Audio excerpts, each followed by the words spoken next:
Depuis 3 ans, nous avons développé un concept particulier sur la France, que nous appelons les ateliers sportifs. Les ateliers sportifs Peace and Sport se sont déroulés sur 12 jours, 3 lundis, donc un lundi par semaine, et ensuite du 3 juin au 14 juin. Ce qui a représenté donc le 12 jours, 70 heures d'activité physique et sportive et une dizaine d'heures de sensibilisation à la santé. On a travaillé sur 3 axes, l'aspect moteur, comment se mettre en activité de manière individuelle et collective, l'aspect méthode, comment j'applique une consigne, comment je m'évalue individuellement et collectivement dans ma tâche, et puis l'aspect attitude. Comment je réagis aux consignes, comment je réagis sous pression, bref, tous des éléments qui sont présents dans le sport et dans la vie professionnelle. Alors, les jeunes bénéficiaires sont des jeunes issus de la mission locale de la vallée de l'Oise, donc du secteur autour de Ponsat-Maxence, une quinzaine de jeunes. J'avais un petit peu la peur d'être jugé par les autres, tout ça, parce que je suis pas très sportif. Ça s'est estompé dès les premiers jours, parce que j'ai vu que j'étais dans une bonne ambiance et que c'était un bon groupe. Alors la principale difficulté pour les jeunes, c'était essentiellement des jeunes non sportifs, et donc une croyance forte qu'ils n'étaient pas capables de réaliser toutes ces activités sportives. Toutes ces activités leur ont démontré qu'ils étaient capables d'eux. Et puis l'un des axes majeurs de ce dispositif, c'est la venue du champion de la paix, Benjamin Boukpeti. J'ai remporté sur les Jeux Olympiques de Pékin la première médaille olympique de l'histoire du Togo. Et donc après les Jeux Olympiques de Londres, j'ai décidé de mettre un terme à ma carrière sportive et je suis devenu manager, consultant. Ce que je voulais, c'était apporter plus de cohésion sociale. Je voulais apporter à travers le sport un vecteur de développement pour les jeunes. Pour moi, ce qui est le plus important de partager, c'est qu'ils voient un peu la face cachée du champion.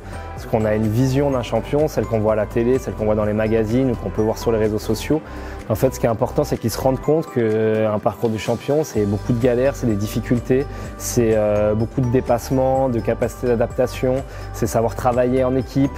Et finalement, quand on leur parle de ça, c'est à peu près toutes les galères qu'ils rencontrent, et les galères qu'ils rencontrent autant dans leur vie personnelle que aussi dans leur vie professionnelle. Donc du coup, on a vraiment tout de suite créé un lien de proximité. Moi, ce que je veux leur transmettre, c'est finalement, il y a des choses qui nous font peur, il y a des choses qui avaient l'air impossibles au départ, mais en fait, juste fais-le et tu vas te rendre compte que c'était possible. Plutôt que de pencher sur tout ce qu'ils n'arrivent pas à faire, je me concentre sur où est-ce que tu es déjà bon, qu'est-ce que tu aimes déjà faire, et en fait, pourquoi un dirigeant, il adorerait travailler avec toi. Et le sport permet de transmettre et de travailler sur ses savoir-être. Ces compétences sont demandées par les entreprises actuellement. Les employeurs me disent: Thomas, moi je suis prêt à prendre un jeune à partir du moment où il est là le matin, il a envie d'apprendre, il est sérieux. Après le reste, les compétences, je vais lui donner. Ce qu'a permis Peace and Sport pour ces jeunes, c'est de leur redonner une véritable dynamique. Peace and Sport est un formidable tremplin pour eux. À la fin de ce dispositif, ces jeunes se sont rendus compte qu'ils étaient tout à fait capables de réaliser certains objectifs, de dépasser leurs croyances.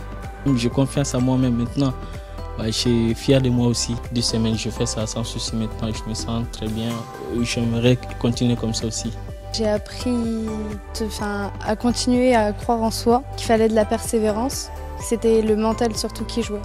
En quelques mots, franchement, je pense que c'est une très belle expérience, et s'il y a d'autres personnes qui ont la chance de pouvoir y participer, il faut qu'elles le fassent vraiment. Je conseille au gouvernement de la République française d'utiliser ce que nous avons vécu à Ponsat-Maxence, entre autres, pendant 15 jours, pour le déployer sur l'ensemble de nos territoires, tant je suis convaincu que cette initiative Peace and Sport est une chance unique pour notre jeunesse.